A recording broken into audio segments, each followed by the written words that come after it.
All right, welcome to the third review of the evening.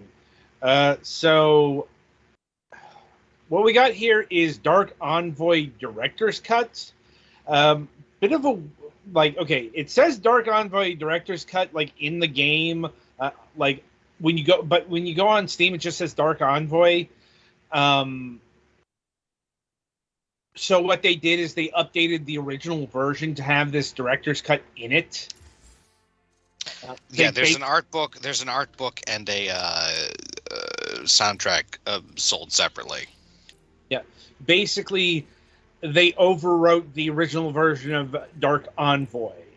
Um, and also worth noting, we do not have any previous knowledge of Dark Envoy. You know, never heard of it until I got sent the offer to do a review of the director's cut one day, such as how that goes. A good deal of the time, actually. But anyway, Dark Envoy lead a party of relic hunters in an epic CRPG adventure set in the war-torn gun and sorceries world. Experiment with tactical slow-mo and a modern combat system. Right, I'm not exactly sure what guns and sorcery is. If that's it's a genre where you have magic but also guns. Well, I was just wanting to make sure that it wasn't like, you know. No, it's just they mean like swords and sorcery, except for that there are guns. One of your classes is a engineer who has guns. The other answer is you're parroting Dungeons and Dragons. Like, anyway, so this game was given to the Galax for review, so over to him for the details. So yes, this Petty is in the middle of character customization, of which there are many steps of which I saw him getting tooltips for when he was selecting which equipment set to use, which I didn't get, but I might not have. Are you using strictly keyboard and mouse, Petty?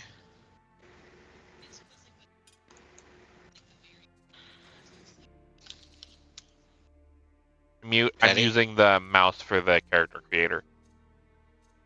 Yeah, but keyboard, because I was using a mixture of keyboard and mouse and controller, so I might have been trying to use the controller at that point or something and not gotten the tooltips.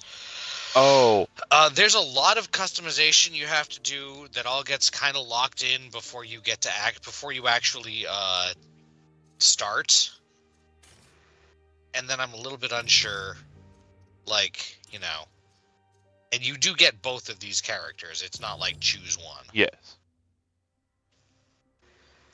I went on normal and I just played until I died, which was still pretty early on, honestly. So yeah, they're clearly going for a narrative thing with this. You can skip over the intro thing if you want. It's pretty long and they're not getting the full benefit of it without the voiceover. They can kind of hear it. Okay. So I guess if you want to go into the voice acting real quick while they're talking. Is it good, bad? It's decent, but it's clearly something they cared about. There's a lot of dialogue that, I don't know, most of it is relevant. This game apparently has a multiplayer function. I feel like it would probably be better with another person because it's the control. I don't know if I assume the controls are not too far from standard for a Diablo-like or, you know, top-down, mostly real-time role-playing thing, and I'm just not used to them, and it was weird. But controlling two characters and you have to swap between them and stuff, or select them both and move them together. Oh god, those like the fabrics look like they're almost plastic. Yeah, the art is. I mean, the designs are not terrible, but it's not great. It's a high resolution, but there's like I don't know if they're using what they're using for the like assets of like the cloth and stuff like that, but it's clearly they're not using something like GameWorks. Hmm. So yeah, you have stuff you can. Also, the tooltips keep popping up, and your main menu is like once you do something to get it is under the mini map in the corner, I believe. Nope, not that. Those icons under the mini map. There's no button to press to get it. You have to click on them.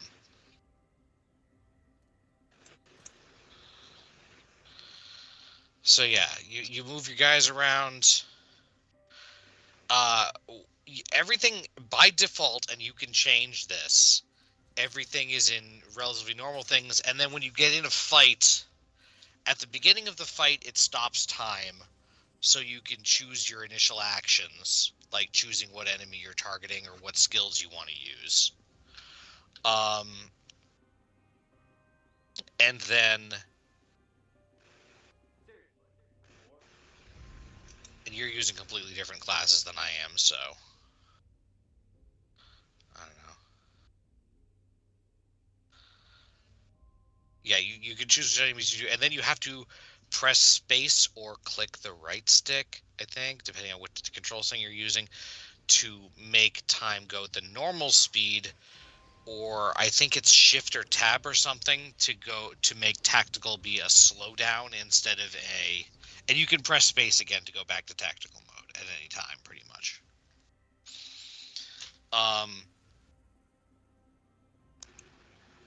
So theoretically, you could make this purely turn-based, I guess. But yeah, I barely got past like the first major event and into the first hard encounter. But yeah, you have a mana system and also cooldowns for your abilities, which I assume is mostly once you get more abilities about keeping you from spamming all of your different abilities at the same time. Are you controller or are you mouse and keyboard, I'm Petty? messing around with controller right now. Okay, yeah. With the controller, it's like right or left shoulder, I think, to just switch characters. Might have been left trigger, one of those. It's left trigger. Also, the icons above the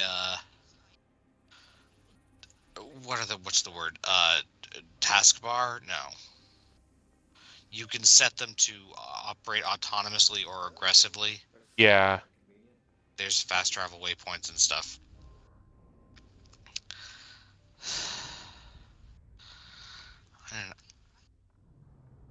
If you want to use, once they get a little bit closer, use the electric foot thing on Kyla's thing. How do I use abilities? There are keys, or you click on them. And now with that, you have to literally draw the path you want it to go on. So you have to select it and then draw a path. Oh, that's interesting. Does it hurt my Yeah. other dude too, or? I don't think there's friendly fire between your guys. God knows I was using the cone of... I used the 2 ranged classes because I'm stupid. Yeah. That's part of why I died. Yeah, being in the sand whirlpools, I think just slows you down. I never got like sucked in or anything.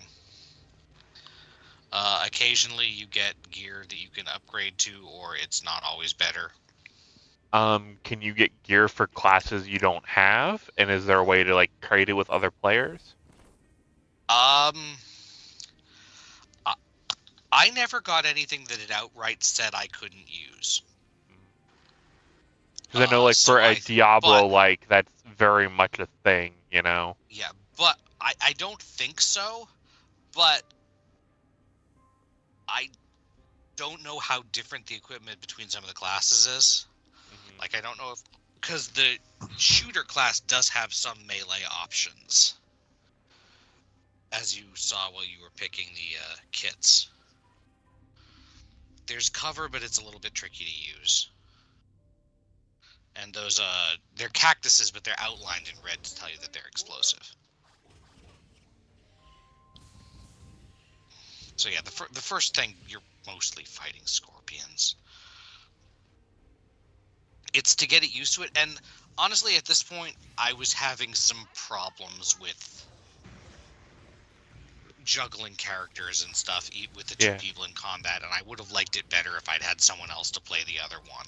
Yeah. Do you know if the multiplayer is one gets one and the other gets the other, or? That is one of the options, yes. Although you do eventually get more than two characters, apparently. There's a guest character that saves your butt from an ambush a little way down. But to show off what that's like, I guess. And I was getting some weird glitching where I was trying to walk into when I was walking too close to a wall where my character would like flicker out a little bit. So yeah, this game does not say it's fully controller compatible, but while I assume they're actually probably mostly standard, I had some trouble with the mouse and keyboard controls. Mainly, I would be like trying to switch characters to make the other one move, and then accidentally click back near the other one and make the first one run back. Because move to location is right click, of course. And that's a healing fountain. And yeah, there are voice clips for everything from whenever you find a new common thing, or even when you're moving, you'll get a sure why not or something.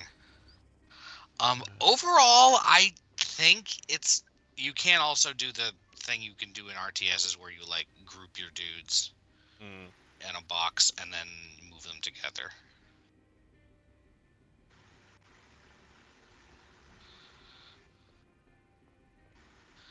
So yeah, as far as I got, a lot of it is just making your way through the map that's not super mysterious due to the fact that you have a pretty reliable mini-map. And fighting enemies that crawl out of that either you can see and approach, or they crawl out of wherever. I'm not saying that is a bad thing, but combined with me having a little bit of difficulty with the controls, it didn't appeal to me that much. When one of your guys goes down, if there aren't any threats around, you can have the other one stand near them and heal them. But that's an if. Because I was definitely trying that when I was losing. I was trying that, and the other character just died. So Fine. I know some of it is definitely that this is just a pretty boring-looking desert for an initial environment. It did not grab me super fast because of that. But so why is there like gray part of my health? The gray part is like a shield thing that only applies to certain things, apparently.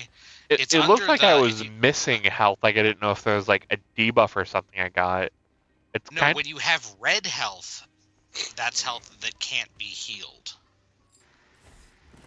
But no, if you look in your menu thingy over in the spot where I said it was, I think you might need to click on the screen to get that, though I could not find the menu when I was trying to use the controller. If you go to I forget if it's inventory or whatever the menu. Yeah, it's inventory. It does autosave relatively often, and then go over to codex.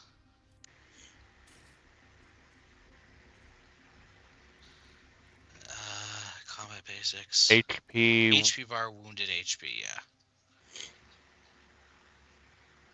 Okay, shield magic. See, when I see something like that, other games I equate it to like, oh, my character's hungry, and this is a starvation type mechanic thing, where they're not at full strength. It's like an extra barrier. Yeah. I don't know.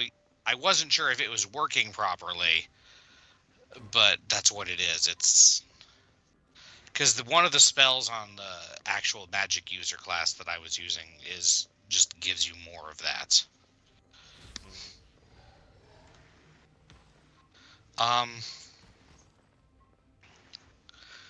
And then, like, the first major thingy, I think, is up past here. Yeah, the characters move weird. There are a lot of options that you can set up. You can have, like, auto-pathing, ignore dangerous stuff.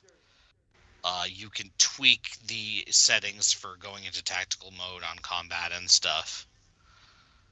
Setting it to slow-mo might be better than having it be on stop, because your stuff doesn't move either when it's on stop. But it allows you to go full turn-based if you want. Yeah. Yeah, I kind of was into some of the stuff that they were doing with this, but just some of the graphical issues I was getting and some of the control quirks were kind of turning me off a bit. Yeah. I also have no idea how long it is, but I assume it's relatively long.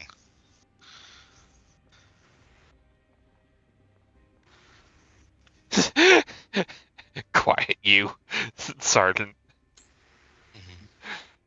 Oh God, you like stick to things. Ew. Yeah, I was like phasing out when I did that, so.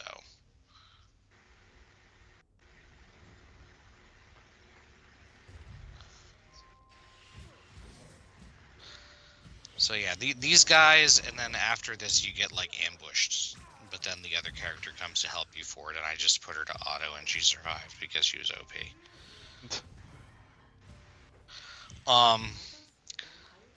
Specifically it was after I checked the chest. So yeah, overall, yeah, I think it's neat, but I don't have a whole ton of experience with this genre, so I don't know how much of it is it's weird and how much of it is me not being used to it. Do you have any input on that, Petty? I think it might just be it's weird type angle, because like, yeah, there's some choices that were made here. Okay. Yeah, I had a feeling some of it was that, but I know that also some of it was just me not being used to stuff.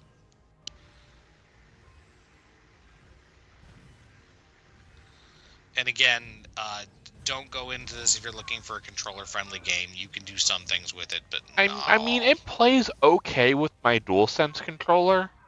Mm-hmm. Obviously, this probably wouldn't be the best way to play this. I was like using the controller for moving and particularly for some of moving the camera, because I did not like WASD or Screen Edge to move camera. Yeah, Screen Edge is just a blight on mankind. And also it's much easier to rotate the camera when you're using a stick. Right. But also it was kind of being obnoxious about swapping back and forth. Like, I would have to like click to confirm that I wanted to use my mouse. I don't know. I think it's serviceable, and I already know what this is because I had to buy the copy for Petty Fan because I wanted some feedback on how much of this was just me. But it is $30, and that might be a little higher than I would pay. It's currently on sale for under 20, and I think that's reasonable. Oh, and I'm guessing this is the plot thing where the other dude shows up. She's here to also fight the guys that you're fighting. Convenient. Because these guys are, a little bit stronger than the other things. Mildly. So yeah, that's a companion. Apparently there's more of those later. Right now it's really just like an extra thing to control, though. So I just set her to aggressive, and she killed the crap out of most of them. Because you'll notice that her bar is full of things, so...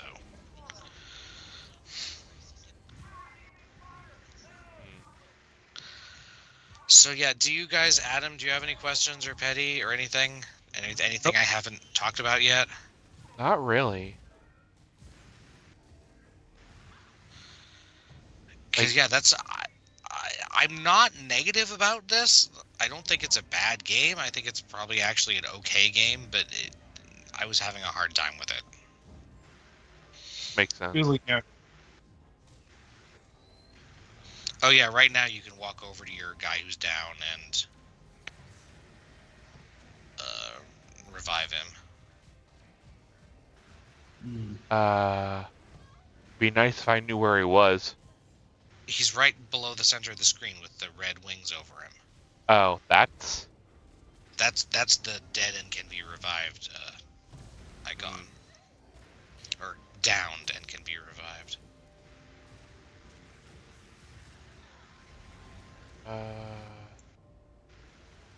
don't know where your other character is. Oh, she is. She's not doing too good.